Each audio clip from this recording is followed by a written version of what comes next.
बारिश में स्ट्रॉबेरी का घर।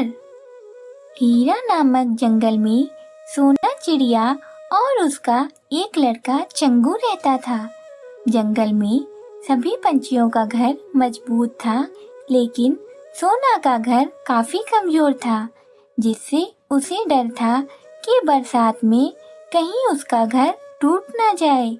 एक दिन जंगल में काले बादल आने लगे।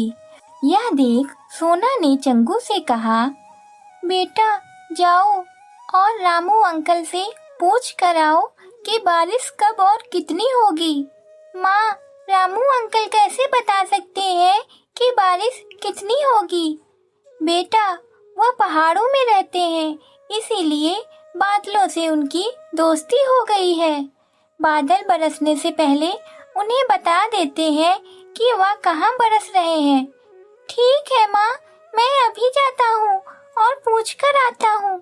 चंगू उड़ता हुआ रामू अंकल के पास पहुँच गया और बोला, नमस्ते अंकल। नमस्ते बेटा, आज मेरी याद कैसे आ गई? सब ठीक तो है ना? हाँ अंकल, सब ठीक है। बस मैं आपसे पूछने आया हूँ कि जंगल में बारिश कब और कितनी होगी, क्योंकि मेरी माँ ने अभी पक्का घर नहीं बनाया है और काले बादल आसमान में आ गए हैं। अगर अभी बारिश हुई तो हमारा घर बारिश में नष्ट हो जाएगा। अरे बेटा, लेकिन बारिश तो कल ही होगी और बहुत जोरदार होगी। इतना सुनने के बाद चंगू अपने घर आ जाता है और अपनी माँ से बोलता है, माँ, रामू अंकल ने बताया कि बारिश कल से होगी और बहुत ही जोरदार होगी। अब हमारा क्या होगा? हमारा घर तो बहुत ही कच्चा है।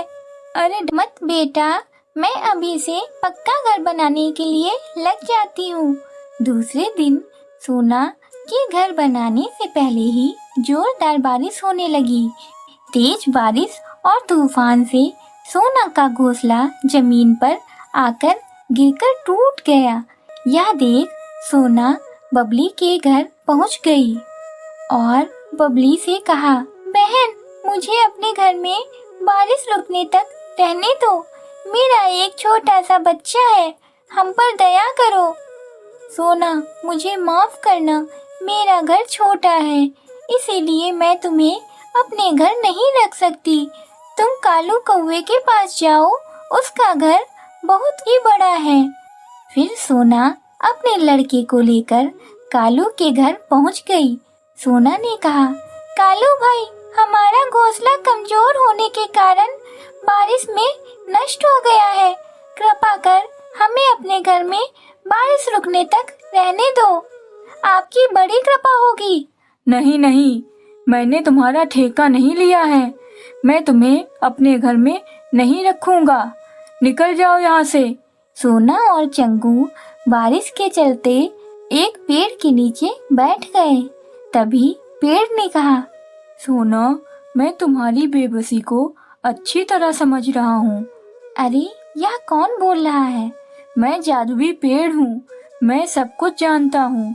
तुम अपने बच्चे की देखभाल करने के कारण अपना पक्का घर नहीं बना सकी, लेकिन कोई बात नहीं, मैं तुम्हें यह स्ट्रॉबेरी का घर देता हूँ। चाहे जितनी भी बारिश हो, यह घर कभी नष्ट नहीं होगा।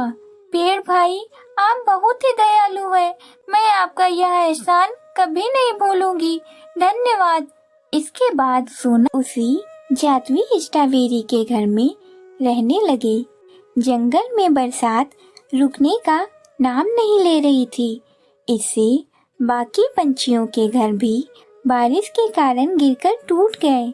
अब सभी पंछी घर की तलाश में भटकने लगे।